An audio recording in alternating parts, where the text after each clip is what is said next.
Bonjour chers amis et bienvenue à cette série de vidéos portant sur la formation CCNA. Nous poursuivons aujourd'hui avec le module portant sur la connectivité IP. Aujourd'hui nous verrons le protocole EISGP qui est un protocole de routage dynamique. Alors, je suis Binele Abana Alphonse, CCIE Enterprise Infrastructure. Notre présentation portera autour des points suivants. D'abord, les caractéristiques de EISGP, ensuite les paquets EISGP, ensuite la formation d'adjacence EISGP encre voisin, ensuite le concept de router ID, par la suite la terminologie EISGP, le calcul de la métrique de chemin, l'activation de EISGP, comment ça se passe, et puis l'utilisation de la commande iOS Network, comment ça fonctionne pour EISGP, l'interface passive, à quoi ça sert, et puis l'équilibrage de charge dans EISGP, comment ça se passe, et puis l'auto-synthèse de route ou auto-summarization, et puis la configuration de base de EISGP. Donc nous commençons par les caractéristiques de EISGP. Donc nous avons précédemment vu le protocole RIP, qui est un protocole à vecteur de distance, le tout premier. Et nous avons vu que ce protocole RIP fonctionnait au niveau de la couche application, et avec le port UDP 520. EISGP, par contre, est un protocole qui fonctionne au niveau de la couche réseau. Donc, ça veut dire que déjà, on a un avantage majeur, que les routeurs ne vont pas désencapsuler complètement les paquets qu'ils reçoivent jusqu'à la couche application.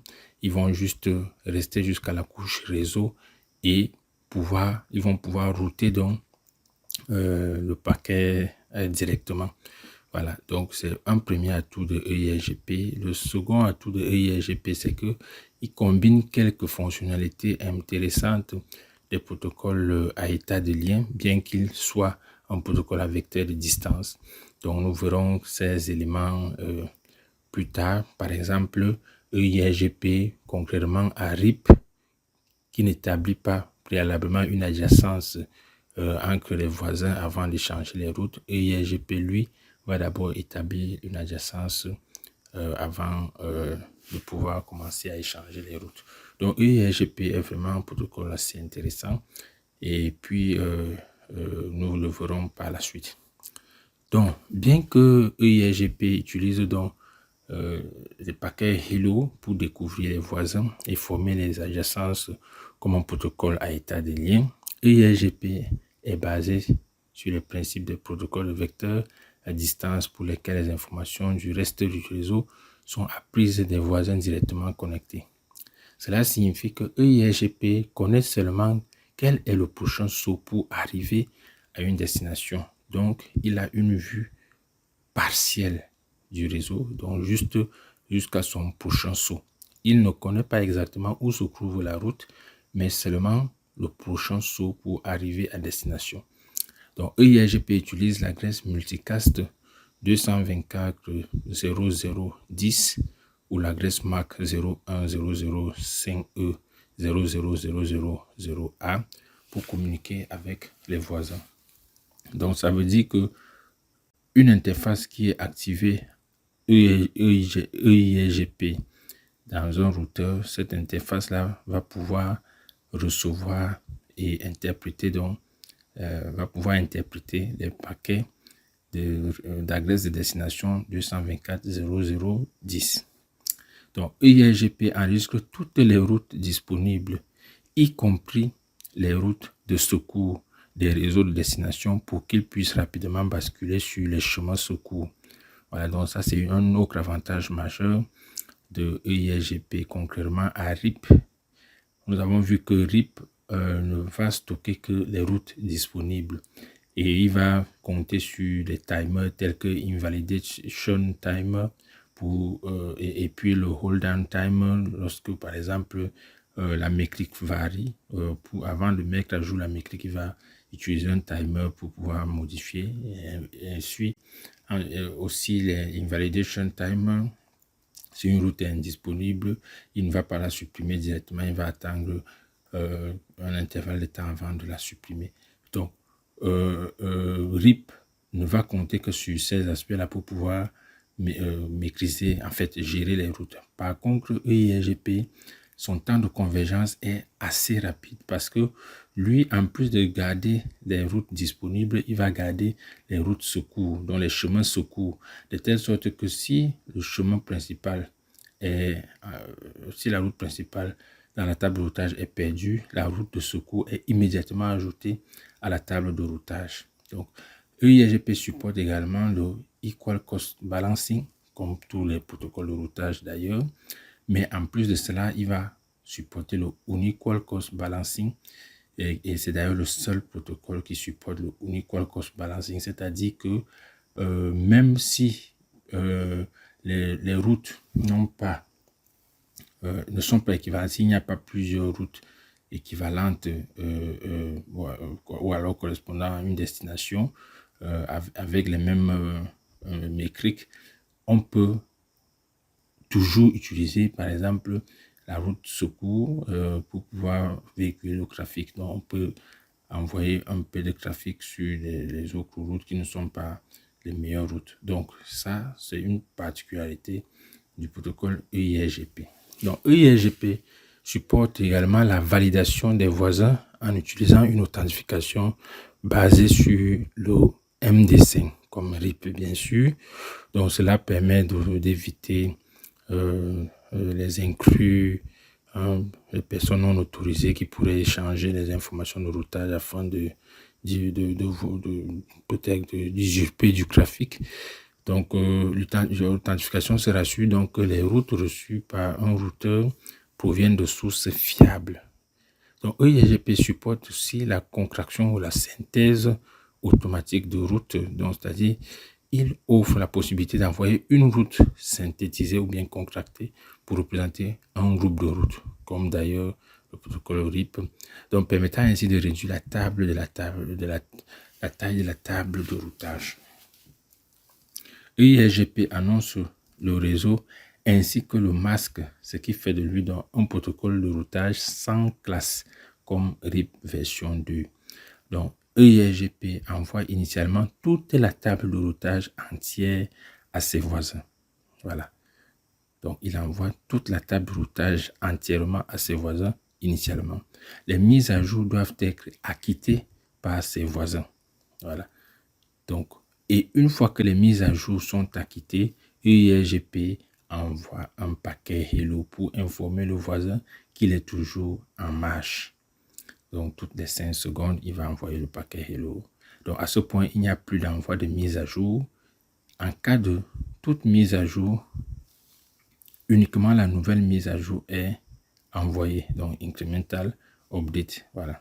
Donc, ça veut dire que lorsque les mises à jour sont achevées et que les routeurs s'échangent déjà le paquet hello, s'il y a une modification d'information sur une route, c'est juste cette mise à jour ciblée qui sera envoyée. Ça ne sera pas pour toute la table de routage. Donc, si le voisin ne répond pas dans les 15 secondes suivantes, le voisin est considéré comme en panne et toutes les routes de ce voisin sont supprimées. Donc, concrètement à RIP qui va attendre un certain temps avant de supprimer certaines routes, EIRGP, dès qu'il ne reçoit pas 3 hello consécutifs, il va supprimer les routes de ce voisin-là, considérant donc que ce voisin-là est en panne. Alors, nous avons donc 2 timers. Nous avons le hello timer qui comme nous le disions, est envoyé, qui est un timer pour réguler les envois des paquets hello. Donc, celui-là est de 5 secondes par défaut. Et nous avons le hold timer. Le hold timer, c'est lorsque le routeur, par exemple, ne reçoit pas 3 hello consécutifs, il va considérer que le voisin est en panne. Il va donc supprimer toutes les routes liées à ce voisin-là. Donc, le hold timer par défaut est de 15 secondes, c'est-à-dire 3 hello timer.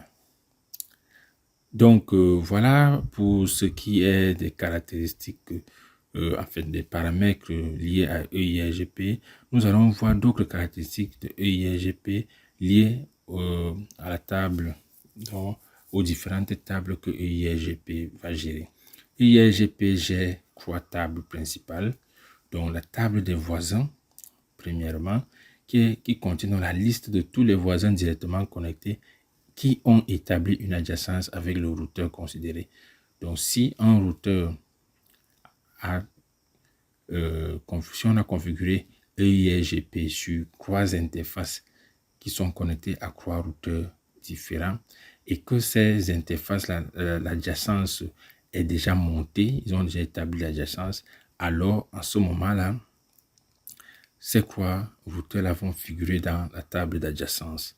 Donc, topologie, la table de topologie ou topologie table, elle contient la meilleure route et les routes de secours vers toutes les destinations. Donc, la meilleure route va être appelée le successor route ou route successeur et la route de secours sera appelée feasible route dans la table de topologie. Ensuite, nous avons la table de routage proprement dite. Et donc, EIRGP va donc injecter les meilleures routes, donc les successor routes, dans la table de routage. Voilà, donc voilà ce qui est pour ce qui est donc des caractéristiques de EIRGP. Nous allons à présent voir les différents paquets de EIRGP. Donc, comme différents paquets de EIRGP, nous avons le paquet Hello,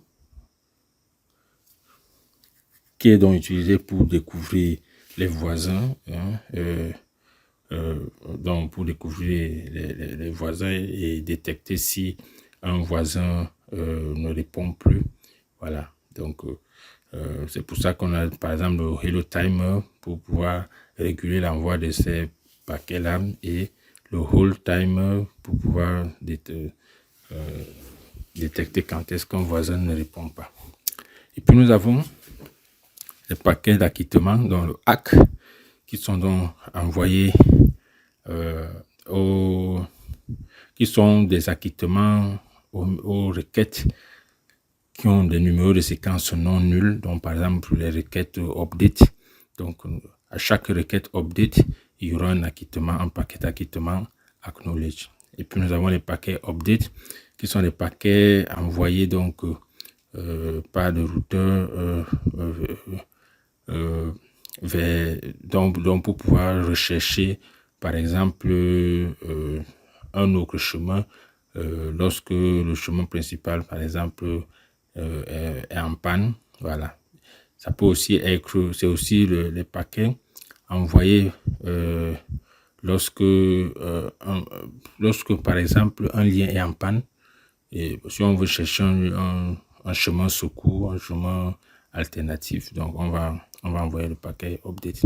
Maintenant, le paquet query, ce sont les paquets qui sont envoyés pour pouvoir trouver d'autres chemins lors de la convergence.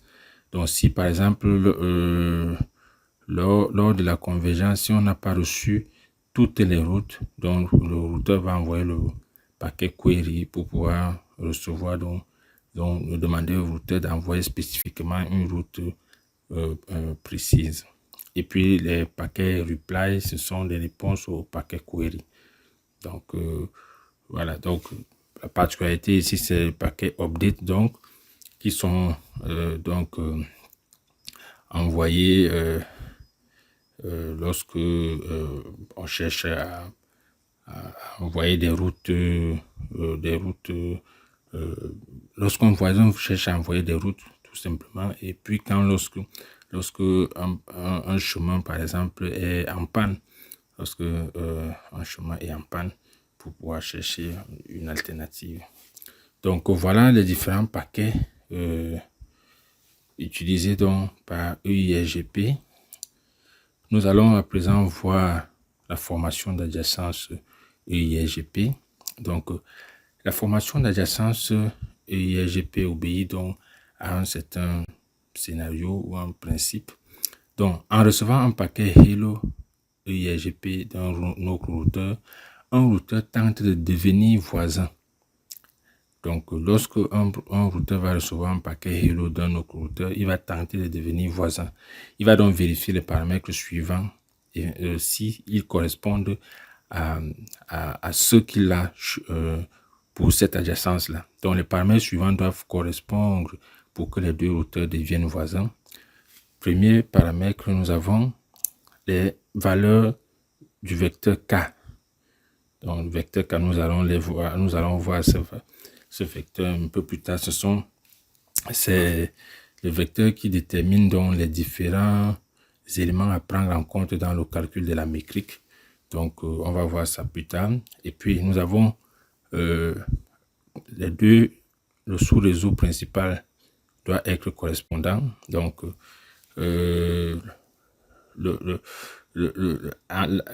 en activant EIGP sur l'interface dans les deux routeurs, ils doivent activer exactement le même sous-réseau d'interface principale. Donc, l'interface qu'ils annoncent, le réseau qu'ils annoncent doit correspondre au niveau des deux interfaces d'interconnexion de ces voisins-là. Donc, nous avons également la correspondance du système autonome, le numéro du système autonome. Nous allons voir cela dans la configuration. Et puis, la correspondance des paramètres d'authentification. Donc, si on a configuré, par exemple, l'authentification par mot de passe MD5, donc il faudrait que ce mot de passe MD5 soit le même de tous les côtés. Donc, voilà les paramètres qui doivent correspondre lors de la configuration de EIGP. Bien, toujours parlant de l'adjacence, une fois que ces paramètres correspondent, les voisins vont donc pouvoir établir leur adjacence. Donc, le flow global pour l'établissement d'une adjacence est le suivant. Donc, la procédure EIGP utilisée lors de la formation d'une adjacence de voisins est la suivante.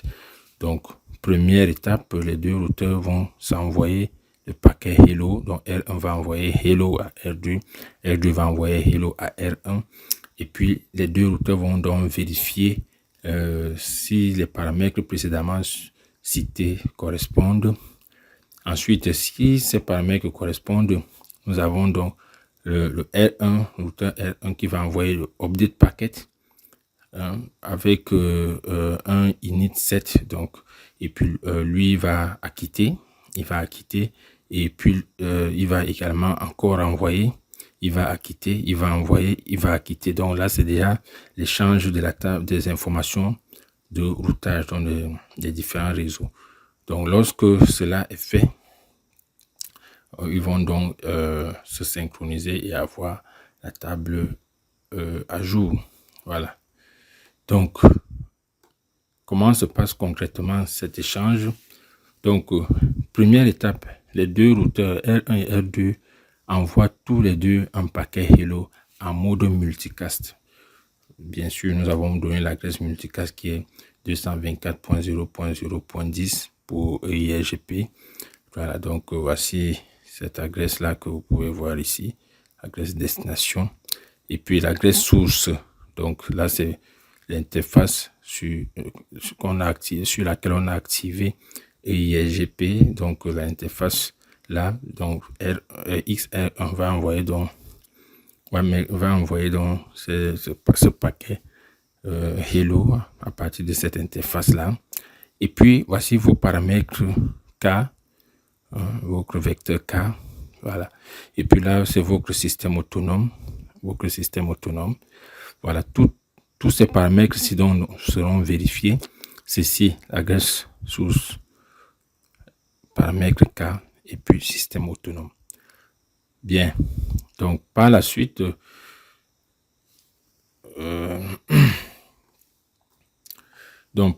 R1 reçoit le paquet Hello du routeur R2 également et vérifie si les paramètres identifiés précédemment correspondent. Donc, il s'agit de l'adresse réseau des interfaces. Donc, cette adresse réseau que nous avons vu tout à l'heure dans le message. on va vérifier si l'adresse réseau reçue de R2 correspond à cette adresse configurée ici. Et puis l'AS, le système autonome, dont il va vérifier. Précédemment, dans la classe, nous avons vu que le système autonome était 100. Donc, il va vérifier si R2 envoie également ce système autonome-là. Et puis, les valeurs du vecteur K pour le calcul de la métrique que nous avons vu, nous allons voir. Et après avoir passé dans ces vérifications, R1 ajoute R2 dans la table de voisins, dans l'état pending ou d'attente. Voilà, donc une fois que R1 vérifie tout ça, il va ajouter R2 dans la table d'attente, dans la table de voisins et en mode attente. Ensuite, R1 envoie un paquet unicast update à R2 avec l'indicateur init défini. Donc l'indicateur init indique au routeur récepteur de lui envoyer toutes ses routes. Voilà, donc R1 envoie ce message update à R2 en disant envoie-moi toutes tes routes. Donc avec l'initiation, l'indice init, donc envoie-moi toutes tes routes. Donc il s'agit de vérifier que la connectivité entre les deux routeurs est bidirectionnelle. Donc, nous avons donc par exemple à quoi ressemble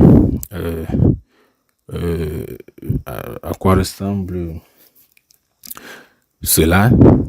Donc nous avons l'adresse source qui est toujours cette adresse d'interface là, et puis nous avons l'indicateur init flag pour indiquer que là c'est vraiment la phase où R1 demande à R2 de lui envoyer donc ces paramètres là, et puis le numéro de séquence ici il est 4 pour pouvoir identifier les différents messages qui sont échangés. Alors une fois que c'est fait,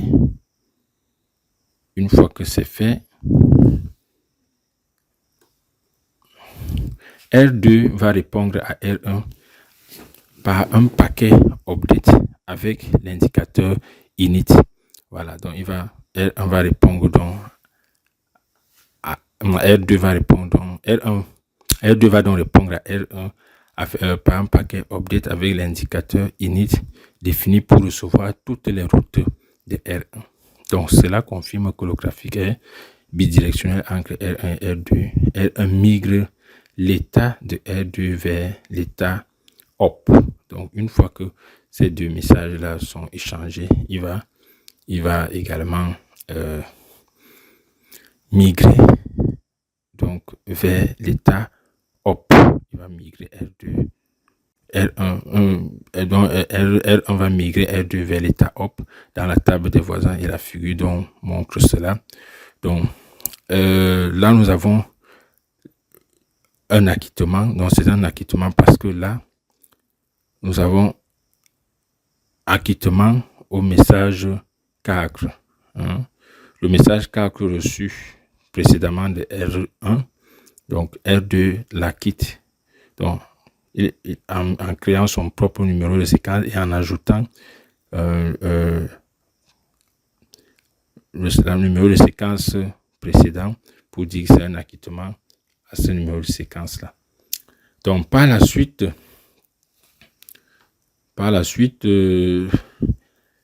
R1 va donc envoyer un paquet unicast update avec toutes les routes à l'exception de celles qui s'appliquent à la règle split horizon. Nous avons vu la règle split horizon, c'est que lorsque je reçois une route à partir d'une interface, au moment d'annoncer les routes de retour, je ne dois pas annoncer les routes que j'ai reçues sur une interface précise. Donc, si j'ai appris une route sur une interface en annonçant prochainement la même route, je ne vais pas annoncer par cette interface-là. Donc, on va envoyer dans un paquet unicast update avec toutes les routes à l'exception de celles qui s'appliquent à la règle split horizon.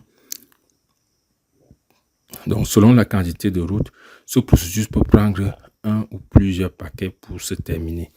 Voilà. Donc, après cette phase, il y aura donc échange de routes et ça peut prendre plus de temps en fonction du du nombre de routes. Donc, à la fin, ici, vous verrez end table, lorsque c'est déjà la fin de la table de routage. Voilà. Et puis, à chaque fois, il y a le numéro de séquence. Et puis, l'acknowledge, donc, du numéro de séquence qui est en train de passer. Donc, là, nous avons un préfixe, par exemple, qui est envoyé là. Voilà. Donc, ce processus va durer autant de fois si la table de routage est colossale. Alors, ensuite, R2 envoie donc un acquittement, un hack pour chaque paquet update. Voilà. Il va envoyer un acquittement pour chaque paquet update. Voilà donc le processus de formation d'adjacence EIGP. À présent, nous allons voir ce que c'est que le router ID. Donc, le router ID est un nombre de 32 bits qui identifie de manière unique un routeur EIGP. EIGP utilise dans le router ID comme mécanisme de prévention de boucles pour les routes externes. Voilà. Le router ID est extrêmement important parce qu'il permet d'éviter les boucles en ce qui concerne les routes externes, donc les routes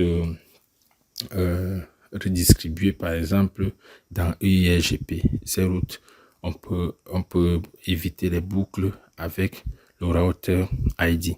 Donc le router ID peut être défini manuellement ou dynamiquement, mais doit être unique pour chaque processus EIGP. Il doit être unique. Voilà. Donc la logique d'allocation dynamique varie d'un AOS à un AOS XR. Donc, pour l'AOS, EIGP utilise l'adresse IPv4 la plus élevée de toutes les interfaces loopback actives. S'il n'y a pas d'adresse loopback active, il va utiliser l'adresse IPv4 la plus élevée de toutes les interfaces physiques actives. Voilà. Donc, pour AOS XR, EIGP utilise plutôt l'adresse IPv4 de l'interface loopback la plus basse. Voilà. Au lieu de prendre la plus élevée, comme dans l'AOS, dans AOS XR, c'est plutôt l'interface loopback la plus la plus basse, donc l'interface loopback active la plus basse qui est choisie. S'il n'y a pas d'interface loopback configurée, alors l'adresse IPv4 d'interface la plus basse de toutes les interfaces physiques actives devient le router ID. Voilà. Donc nous allons à présent voir quelques terminologies.